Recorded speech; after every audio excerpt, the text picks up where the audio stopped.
Mesdames et messieurs, bonjour. Alors, nous poursuivons nos enseignements dans le cadre du cours de droit international public. Alors, jusqu'à maintenant, nous avons vu l'État qui a pris sa place sur la scène internationale. Nous l'avons créé, il existe.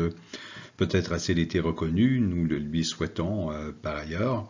Et donc, on a vu quels étaient les droits là, pour créer ce nouvel État, et peu importe, finalement, l'État existe. Maintenant, cet État veut entrer en relation avec d'autres États et il va vouloir notamment établir des relations diplomatiques. Alors, ces relations diplomatiques entre les États, il s'agit sans doute d'un des plus vieux domaines gérés par le droit international. Il existait à l'époque de l'Empire romain des règles établissant les droits des ambassadeurs. Donc, tout cela est un très, très, très vieux domaine qui a évolué et qui a été tout de même codifié récemment. Alors, dans la Convention de Vienne sur les relations diplomatiques, qui est le texte de base que vous devriez utiliser pour étudier cette matière, dans le préambule, on parle justement de cette longue période de développement du droit des relations diplomatiques. Vous le voyez ici, rappelant que depuis une époque reculée, les peuples de tous les pays reconnaissent le statut des agents diplomatiques. C'est donc une très ancienne matière dans le domaine du droit international public. Dans une autre affaire que vous devrez également consulter, vous avez le titre en bas, le personnel diplomatique et consulaire des États-Unis à Téhéran.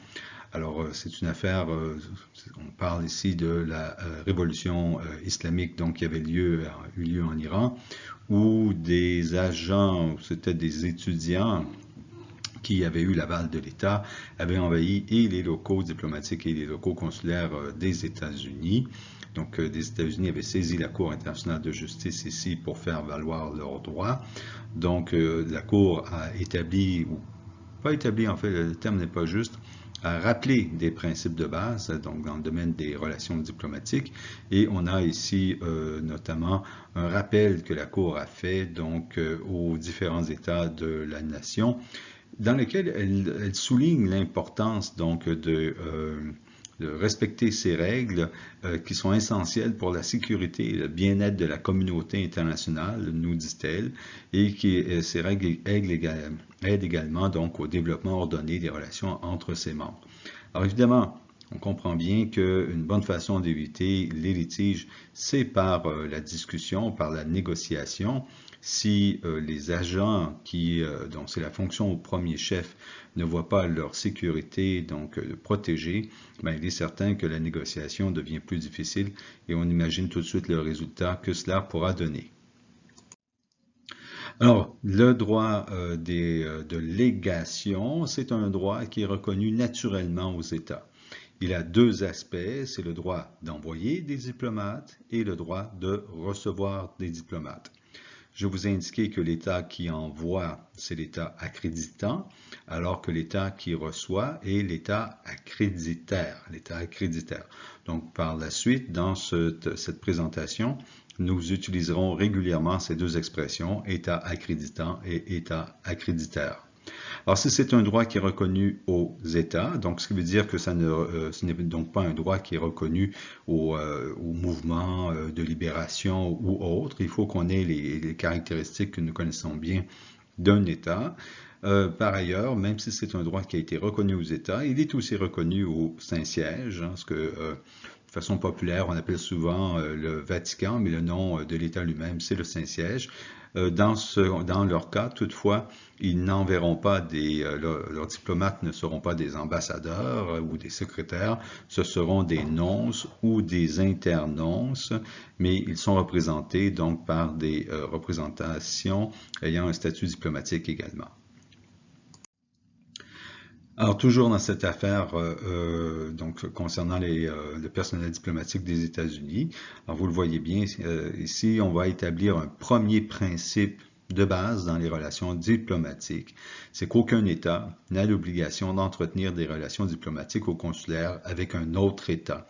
Donc, on introduit ici une notion fondamentale dans les relations diplomatiques, c'est encore une fois la rencontre des volontés, donc la volonté.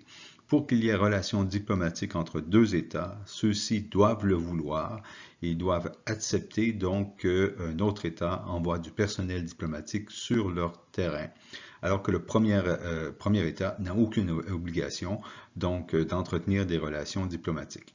Si on prend le Canada, par exemple, il n'a qu'un nombre limité de représentations diplomatiques sur la planète. Le Canada est un grand pays, certes, mais d'une moyenne importance et pas très riche. Donc, il n'a pas les moyens d'avoir des ambassades dans tous les pays de la planète. Souvent, un ambassadeur, une ambassade sera chargée donc de gérer les affaires pour plusieurs pays. Ce qui, par exemple, complique souvent la vie aux personnes qui veulent immigrer au Canada. Il n'est pas rare, par exemple, qu'en Afrique, une personne doive aller subir son entrevue dans un autre pays, est obligé de prendre l'avion, d'aller passer quelques heures ou quelques jours dans un autre pays pour compléter son dossier d'immigration au Canada. Alors, l'établissement de relations diplomatiques entre les États et l'envoi de mission, donc, est une question de consentement mutuel. Ici, je fais référence à la Convention de Vienne sur les relations diplomatiques lorsque j'indique article 2 et nous allons en parler immédiatement, établir quelques principes. Alors, cette convention a été signée à Vienne le 18 avril 1961.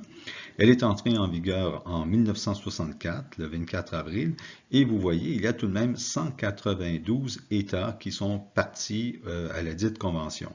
Alors, si on considère qu'il y a 193 États membres à l'ONU, force est de considérer, de conclure que c'est un texte qui est tout de même universel. Il représente dans une grande mesure de toute façon de la coutume. Il est le fruit de négociations qui ont eu lieu entre les États. Et puis, bon, qui dit négociation, on dit naturellement, on s'est mis d'accord, on a abandonné certaines idées, etc. Mais ce qui est énoncé dans cette convention, c'est clairement l'expression d'un consensus entre les États, entre les plus riches, entre les plus pauvres, naturellement, n'ayant pas toujours les moyens d'imposer des mesures au même degré que les plus riches, mais on a trouvé des formules qui permettent de faire l'accord entre tous ces États. Alors, quelle est la fonction d'une mission diplomatique? Vous comprenez bien qu'ici, on va distinguer entre la mission diplomatique et la mission consulaire. Ici, c'est véritablement la mission diplomatique. Donc, les diplomates, leur premier travail, c'est de représenter leur État auprès de l'État accréditaire. Ce n'est pas la fonction d'un consulat. Le consulat a des fonctions qui sont beaucoup plus d'ordre administratif. Il aide les ressortissants qui se trouvent dans un État particulier, dans un État tiers. Alors qu'ici, lorsqu'on envoie un ambassadeur, c'est véritablement pour qu'il aille s'adresser au gouvernement de l'État accréditaire et de parler en son nom. Alors, il protège également, donc, dans l'État accréditaire, les intérêts de l'État accréditant et de ses ressortissants, naturellement. Il négocie avec le gouvernement de l'État accréditaire. C'est fondamental. Il s'informe, donc, sur la situation de l'État accréditaire par tous les moyens licites. Hein? Donc, ce qui veut dire sans aucun doute qu'une ambassade ne devrait pas normalement être un nid d'espions. Hein? Ça, ce n'est pas un moyen licite que d'avoir des informations, mais il n'est pas rare, par exemple, que les personnes qui travaillent dans un consulat ou dans une ambassade soient également ou assistent aux travaux d'une chambre de commerce de leur pays avec le pays accréditaire. Enfin, différents moyens pour obtenir des informations, puisque lorsque le pays accréditant voudra avoir des informations à jour sur la situation du pays accréditaire, une bonne façon de le faire, c'est de demander un rapport aux diplomates qui se trouvent dans le dit pays accréditaire. Donc, source d'information, mais toujours par le biais de moyens légaux. Et évidemment, on va essayer de tenter de promouvoir des relations amicales entre les deux États. On a ici l'image de l'ambassade du Canada à Cuba. Un peu de soleil ne nous fera pas de mal. Alors, les locaux de la mission. Alors, l'État accréditaire, il n'y a pas d'obligation en ce qui concerne les locaux. Vous aurez des ambassades qui seront dans de superbes maisons qui auront été achetées, aménagées. Euh, pour les États-Unis, par exemple, il n'est pas rare que les États-Unis acquièrent non pas une maison, mais tout un quartier, en fait. Et ce qu'ils font, c'est de fermer la circulation dans le dit quartier, c'est-à-dire au bout de la rue, là, vraiment, ils vont mettre des gardiens de sécurité avec une barre. Et la maison où se trouve l'ambassade est au milieu, hein, de ces autres maisons et on ne peut y accéder donc par le biais d'un point de contrôle qui se trouve au début de la rue. Alors vous voyez ici évidemment l'idée sécuritaire qu'il y a derrière cela. Donc ça peut être une maison, ça peut être un local qui aurait été loué dans un bâtiment, une tour. Il n'y a pas de formule, c'est à l'État accréditant donc de décider ce qu'il en est pour lui, quels sont ses moyens. Évidemment, il y a toujours une question d'argent là-dedans. Par contre, il y a très nettement une obligation pour l'État accréditaire d'aider l'État accréditant, hein. Il doit faciliter donc l'acquisition sur son territoire de locaux, des locaux qui sont nécessaires là, si besoin est, et il doit également aider les membres donc de la représentation à trouver des logements convenables. Les locaux de la mission sont naturellement inviolables, hein, et ici on fera attention. Souvent, dans l'esprit des gens, et c'est une théorie qui a prévalu pendant longtemps, on considère, on dit que les locaux d'une ambassade, par exemple, sont une fraction du territoire de l'État accréditant sur l'État accréditaire, hein. Donc, les ambassades canadiennes à l'étranger seraient du territoire canadien. Alors, on a développé cette théorie historiquement parce que il fallait que l'on protège ces ambassades. On ne voulait pas, par exemple, que les agents de police de l'État accréditaire puissent rentrer sur le territoire de l'ambassade du territoire accréditant. Il fallait protéger le matériel, les informations qui s'y trouvent. Alors, on a, dans un premier temps, parlé de cette théorie qu'il s'agirait de territoire, donc de l'État accréditant. La majorité de la doctrine a abandonné cette théorie parce que c'est insensé, ça ne tient pas, tout simplement, hein, ça ne tient pas. Donc maintenant, on va tout simplement accepter qu'il s'agit d'une immunité qui est accordée donc à ces locaux, et comme vous le voyez, on nous dit bien ici que les locaux de la mission sont inviolables, et c'est donc une protection, hein, qui est offerte aux locaux de la mission. Pensez-y.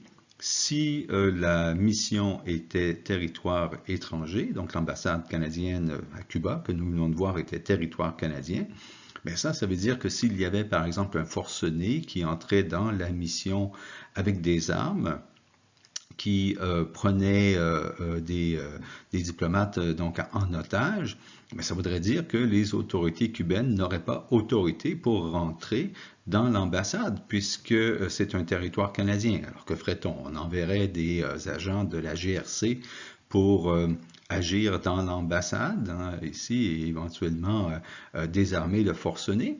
Ben, ça veut dire quoi? Une fois qu'on l'a désarmé, on sera obligé de le mettre dans un avion pour qu'il soit jugé à Ottawa, puisqu'il s'agit de territoire canadien, ce qui voudrait dire que ce sont donc les lois canadiennes qui s'y appliquent. Qu'arriverait-il si quelqu'un rentrait dans l'ambassade donc pour obtenir une protection diplomatique et que le Canada ne veuille pas conserver cette personne donc à la demande de l'État accréditaire? Faudrait-il procéder par un processus donc d'extradition et obtenir le jugement d'un juge canadien, puisqu'il s'agit encore une fois, il s'agirait d'un territoire canadien? Donc, pensons à la situation où l'ambassade se trouve dans un étage d'une tour quelque part dans la capitale d'un pays tiers. Si j'étais le propriétaire de cette tour, la première chose que je ferais, ce serait sans doute d'avertir mon propre gouvernement que je n'ai plus l'intention de payer des taxes ou impôts pour cet étage qui est un territoire étranger. Il y a toute une série si vous voulez, de situations qui sont tout à fait loufoques. Donc, non, ce n'est pas du territoire étranger, c'est tout simplement un local qui bénéficie donc d'une protection en vertu du droit international, mais ça demeure du droit, un local qui est situé dans le territoire de l'État accréditaire. Alors, il n'est pas permis aux agents de l'État accréditaire d'y entrer. Ça veut dire les policiers. Hein. C'est pour ça qu'on a vu donc une personne qui était recherchée par les autorités britanniques rester de nombreux mois, voire années, dans les locaux donc d'une ambassade. C'est parce qu'on ne pouvait pas, les policiers ne pouvaient pas rentrer pour aller donc chercher cet individu. Ça vaut également pour les pompiers. Les pompiers ne peuvent entrer dans les locaux d'une ambassade sans la permission de l'ambassadeur. Hein. Donc l'ambassadeur peut tout à fait dire « Nous sommes attaqués, venez nous aider ». Je vous réfère à cette affaire donc sur l'ambassade des États-Unis à Téhéran. Vous verrez que c'est ce qui était arrivé ici en l'occurrence. Donc les policiers non seulement peuvent, mais doivent rentrer s'ils sont appelés donc au secours par l'ambassadeur, mais sinon, ils n'ont pas le droit de rentrer. Même les pompiers ne peuvent rentrer dans une ambassade, donc ils ne pourraient rentrer pour aller éteindre un incendie, ils doivent agir de l'extérieur. Les locaux de la mission, les ameublements et autres objets donc, qui s'y trouvent ne peuvent faire l'objet d'aucune perquisition, réquisition, saisie ou mesure d'exécution. Vous comprenez que l'État a besoin de ce matériel donc pour ses relations avec les autres États et les autres États ont besoin que l'État accréditant ait ce matériel donc pour pouvoir entrer en relation avec lui et faire en sorte qu'il y ait négociation entre les États. La mission et le chef donc, ont le droit de poser un drapeau et un emblème sur les locaux de l'État accréditant. Cela peut sembler farfelu ici pour nous, donc au Canada, où nous voyons une multitude de drapeaux flotter un peu partout, mais n'oubliez pas qu'il y a de nombreux États sur la planète où il est interdit de faire flotter le drapeau d'un pays étranger. On ne peut faire flotter que le drapeau donc du pays en question. Alors, c'est le droit de faire flotter un drapeau est restreint dans de nombreux endroits. Mais même dans ces pays, l'ambassade pourra faire flotter le drapeau au-dessus de sa porte. Les archives et les documents de la mission sont inviolables à tout moment et en quelque lieu qu'ils se trouvent. Vous verrez que j'ai mis une image de sacs donc, qui sont chargés dans un avion. Mais effectivement, les archives dans l'ambassade ne peuvent être violées. Encore une fois, dans cette affaire que je vous ai donnée à lire, vous verrez qu'on a soulevé cette question. Mais si l'État accréditant décide donc de rapatrier les archives dans son pays, dans le pays, ben, les archives seront protégées pendant tout le temps où elles se trouveront dans les camions qui transportent, dans l'avion, peu importe, la protection est constante. Et ça se comprend puisque, comme je vous l'ai dit, le rôle de l'ambassade, c'est de favoriser les relations donc avec le gouvernement de l'État accréditaire. Ça veut probablement dire qu'il y a toute une série d'informations de politique nationale qui se trouve dans ces archives et que l'État accréditant ne veut pas voir donc divulgué sur la scène internationale. Je vais vous donner un exemple ici donc qui historiquement s'est déroulé, qui a concerné le Québec. Lorsque le Québec va faire ses référendums pour faire sécession unilatéralement, mais il est certain que les autres États, les États tiers, ont réfléchi à quelle serait leur position en cas d'un résultat X ou Y, en cas de résultat positif ou négatif. Alors, certains États avaient transmis à leurs ambassades leur position en disant, par exemple, nous allons reconnaître le Québec si celui-ci donc déclare son indépendance et fait sécession. Alors, vous comprenez bien que ce type d'information, lorsque le résultat était négatif, les États ne voulaient pas que ça circule et que ça soit divulgué et que le Canada en ait connaissance. Ça n'aurait sans doute pas amélioré leur relation avec le Canada. Donc, il y a des informations sensibles, ça peut être économique, ça peut être différents ordres, que les États ne veulent pas voir divulguées. Donc, ces archives sont toujours protégées. L'État accréditaire, donc, permet la libre communication. Encore là, ce n'est pas toujours évident. Ce qui veut dire que l'État accréditant, par exemple, peut utiliser des programmes pour crypter donc leur communication. Or, il y a de nombreux pays sur la planète où ce type de programme qui va crypter les communications sont réservés soit aux officiels du gouvernement, soit à l'armée ou aux forces de police, mais ne peuvent être utilisés par le public. Ici, on ne pourra en aucun cas limiter l'accès à ce type de programme. De toute façon, il y a fort à parier que l'État accréditant aura emporté avec lui ces programmes du pays d'origine et ne sera pas allé les acheter en bureau en gros, chez Bureau en gros, donc dans le pays accréditeur. D'ailleurs, à cet égard, il y a quelques années, il y avait eu une situation assez amusante, somme toute, où la France avait découvert qu'une bonne partie de ses communications étaient écoutées donc par les autorités russes, les communications de l'ambassade de France en Russie, tout simplement parce qu'ils avaient fait venir des plombiers pour faire des travaux dans l'ambassade et ils ont bien dû conclure quelques années plus tard que les plombiers en question ne venaient pas d'une entreprise privée, mais bien des services de sécurité de la Russie qui en avaient profité pour mettre quelques micros à gauche et à droite. La valise diplomatique est également protégée. Elle ne peut être ni ouverte ni retenue. Et comme vous le voyez sur cette photo, il doit y avoir un avis très clair qui indique ce qu'est la valise diplomatique. Ici, j'ai mis une jolie serviette, comme vous le voyez, là, avec un beau cuir. Mais dans une photo précédente, nous avons vu des sacs qui servaient de valises diplomatiques.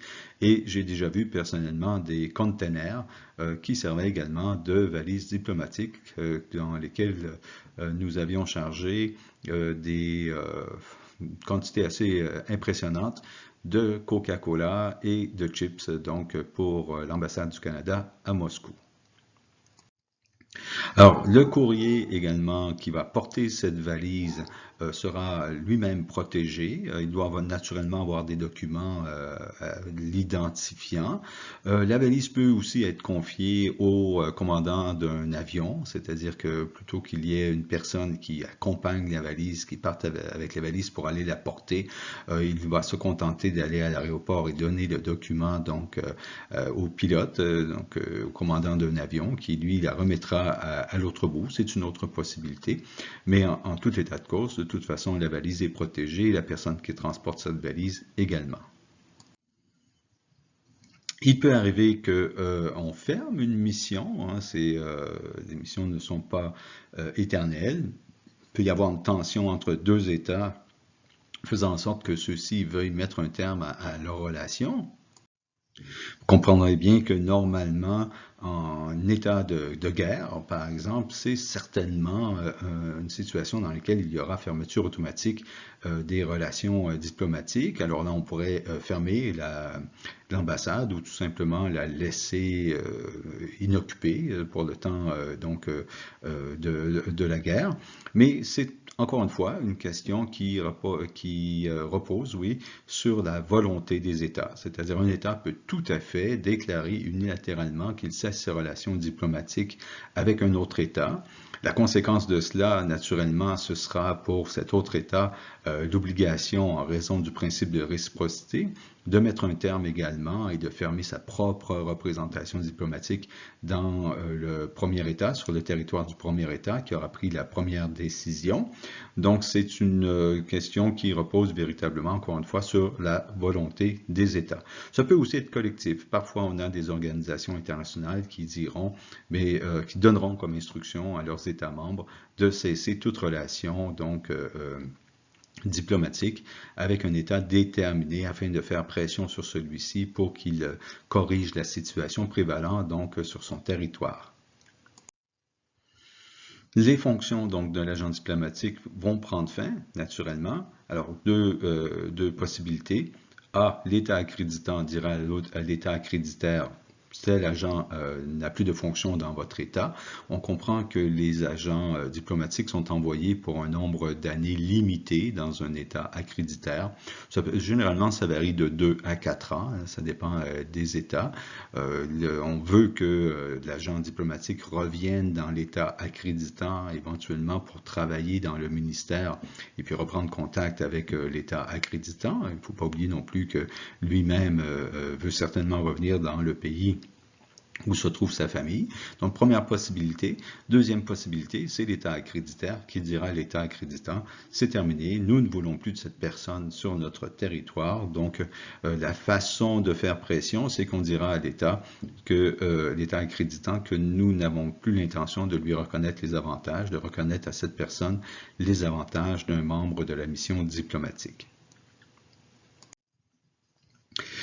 Donc, l'État accréditaire doit protéger les personnes donc de l'État accréditant, et cela, comme vous le voyez, même en cas de conflit armé.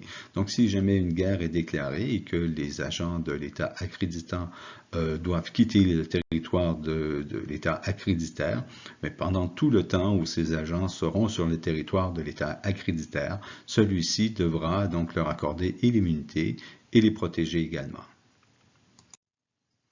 En cas de rupture diplomatique entre deux États, donc si une mission est rappelée définitivement temporairement, vous le voyez ici, donc l'État accréditaire doit respecter les locaux de la mission, ainsi que les biens et les archives. Donc, on pourrait tout à fait imaginer, par exemple, qu'une guerre soit déclarée, que un des deux belligérants, évidemment, annonce vouloir mettre un terme à ses relations diplomatiques avec l'autre État, mais qu'il ne ferme pas pour autant, ou qu'il ne vende pas, par exemple. Il fermera ses locaux, mais il ne vendra pas un bâtiment dont il est propriétaire.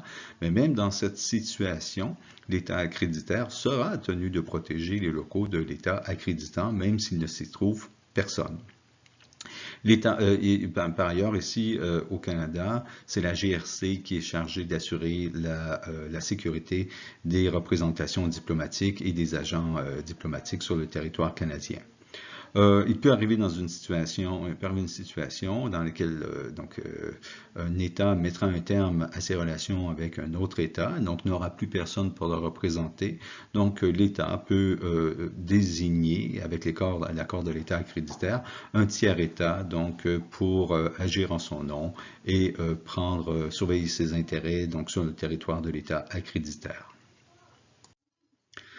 Avec le consentement préalable de l'État accréditaire et sur demande d'un État, donc c'est ce que je viens de dire, d'un État tiers, donc non représenté, l'État accréditant peut assumer la protection temporaire des intérêts de l'État tiers et de ses ressortissants. Donc on peut demander à un État tiers d'agir en notre nom.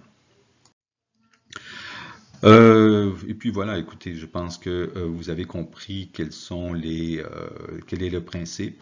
L'État accréditaire a également quelques obligations, comme vous le voyez, c'est-à-dire que l'État accréditaire doit accorder toutes les facilités pour l'accomplissement des fonctions de la mission. Et il doit également laisser l'agent diplomatique se déplacer sur son territoire. Alors naturellement, il peut y avoir des limites. Dans tous les États, il y a des bases militaires et puis on n'accepte pas que d'autres personnes, des personnes non accréditées puissent rentrer dans ces bases, mais c'est la même chose. Il peut y avoir des endroits où pour des raisons de sécurité, il faille donc fermer la zone en question pour protéger les individus, ce qui est probablement le cas par exemple en cette situation difficile. Donc, mais sinon, le principe de base est que les agents diplomatiques doivent pouvoir se déplacer sur le territoire de l'État accréditaire. Donc voilà, je cesse ici ce premier PowerPoint. Un deuxième sera déposé pour parler des agents plus spécifiquement et notamment des agents et de leur immunité. Merci.